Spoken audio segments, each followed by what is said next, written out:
Is happiness the purpose of life? No, absolutely and utterly not. The purpose of life is to be competent and successful. If you try and base your life and your mentality purely around how happy you are, you'll end up hedonistic and destroyed. I think that as a man, your happiness comes from feeling respected over feeling loved. And the reason perhaps you're happy now is because you have more respect for yourself because of the decisions you're making. And you have self-respect. Yeah. And I think that a lot of men, even if they have self-respect, if nobody else respects them, they're struggling. I have no interest in being happy. I wake up and say, how can I be proud of myself? What can I achieve that makes me proud of myself? How can I do things that make other people respect me and are proud of me? How do I have a day which I complete when I come home? The woman who's in my house says, wow, there's no man like you. How do I live a life so my children look at me and go, Dad's a superhero? How do I make my mother call me and say, I couldn't possibly be more proud of you?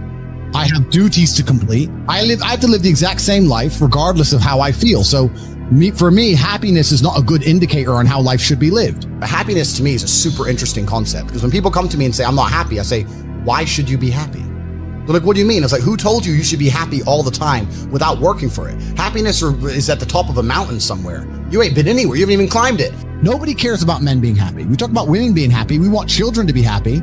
If you look at a full-grown man on Christmas morning, he's smiling because his wife is smiling. He's smiling because his children are smiling. Nobody even buys him anything. What do they buy the dad? Socks?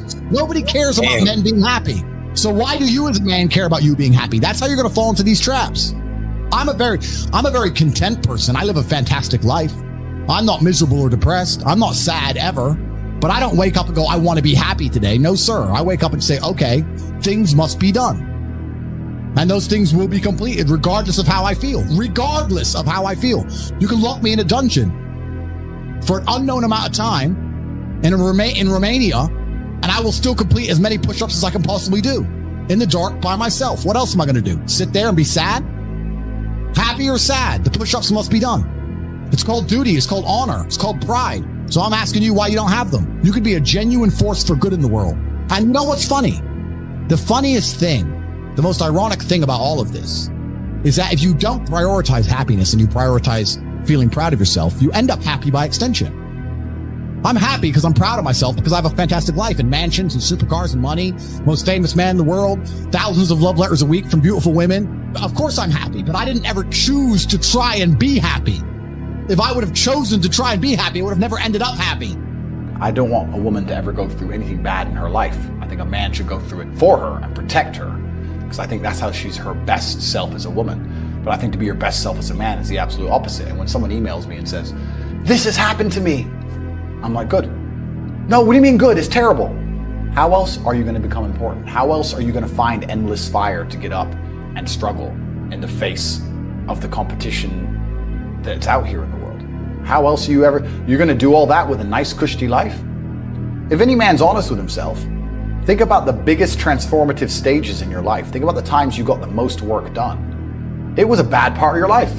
You were heartbroken, or you lost a house, or broke, or whatever. That's when you did shit. When everything was fine, the mortgage is paid, dinner's on time, it's kind of doop-de-doop-de-doo, little by little, do a little bit of work, do a little bit of relax. But the big events come from trauma. This is it. So it's a cheat code. It's a cheat code to climb the mountain. So when I get a message from whoever and he goes, my wife left me, I'm devastated. I say, I understand. I completely understand how hard it can be to lose a woman that you've given your entire life to. And you've done so many nice things.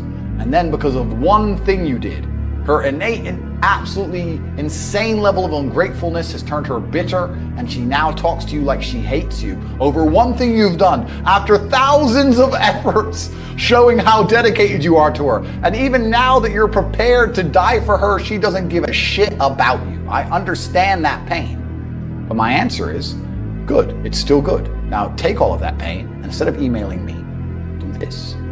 And then you're going to become the kind of person that women don't leave.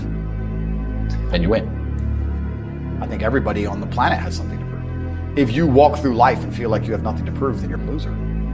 If you wake up each day and go, I don't owe anybody anything, I don't have to prove anything to anybody, then you are a loser because you are absolutely not incorrect.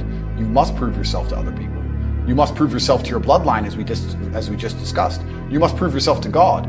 God hates the lazy. He can't stand them. If he gives you all these genetic dispositions and these natural God-given gifts, if you have 2 arms and 2 legs and you can think, and you're not trying your absolute best. That's the reason you're not lucky. He doesn't like you. He likes the people which show him the beauty of his own creation. He likes to give somebody building blocks and them to build something amazing.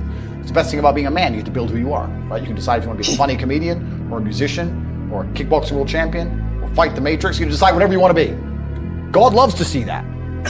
Those people, for some reason, seem to be enormously lucky, right?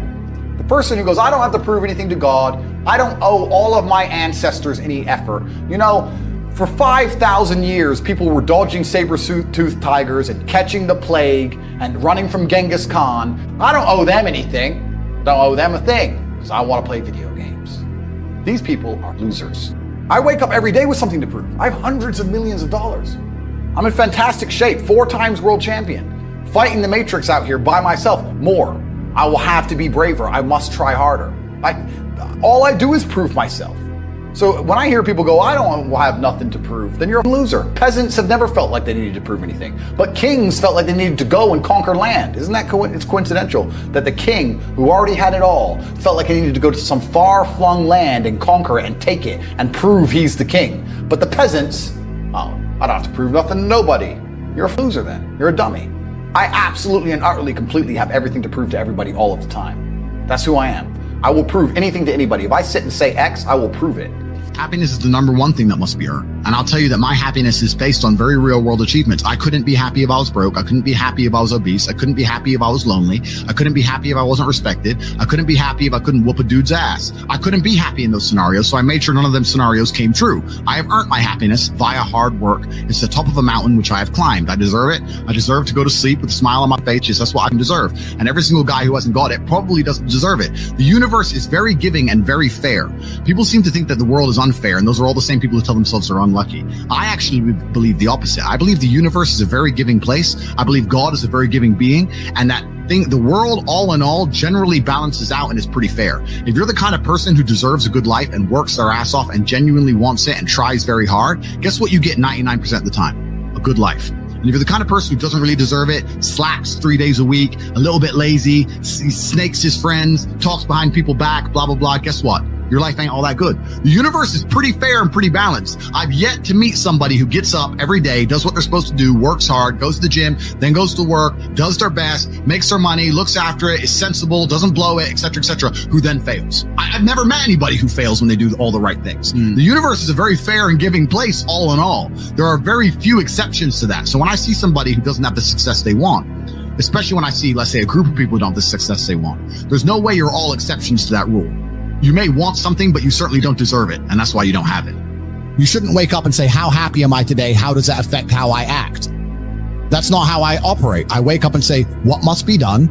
What will allow me to be proud of myself? What will allow me to achieve? And those things will be done regardless of how I feel. And that's how the most successful people on earth all operate. The most successful people on earth don't only do things because they feel happy about doing them. If you never make a mark on the world, then you effectively never existed.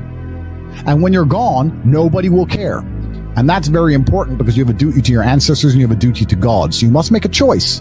And this is genuine choice to you people at home. Do you want to live in obscurity forever and be invisible and not matter and have an easier life? I would argue that it's not easier because in your heart and in your soul, you're going to feel guilty knowing you could have been something you're not. Or do you want to try your absolute best and struggle and suffer every day of your life, paying the rent for all of the amazing things around you? We pay endless rent. We pay rent for our bodies. We pay rent for our relationships. We pay rent to keep our kids. We pay rent to keep our business. We pay rent to keep our freedom. Every single day is work to pay the rent. It's absolutely never ending, and you have to make that choice. So if you have a pen and paper in front of you, you need to decide. Do you want to be invisible with a lower rent bill, or do you want to be important and work hard and suffer to make sure that the rent is paid? It's a choice you must make, and it's binary, and you must be extremely dedicated towards the decision you finally make. I refuse to accept that there are people out there who cannot become happy, contented individuals. I refuse to accept we live in a world where God has created people who, no matter how hard they work and how good their life becomes, can't be happy. I don't accept that. I accept that the universe is a very giving place and that God loves all of us. And if you try your best and you work hard, you can become a better person. The beauty of life as a man is to be great. So you have to sit here and ask yourself, do you want to be a happy loser that's insignificant? Nobody knows you exist. Women don't respect you. Men don't respect you. Nobody cares if you live or die, but you get to smile all the time. Or do you want to be one of the most important people on the planet with a little bit of stress?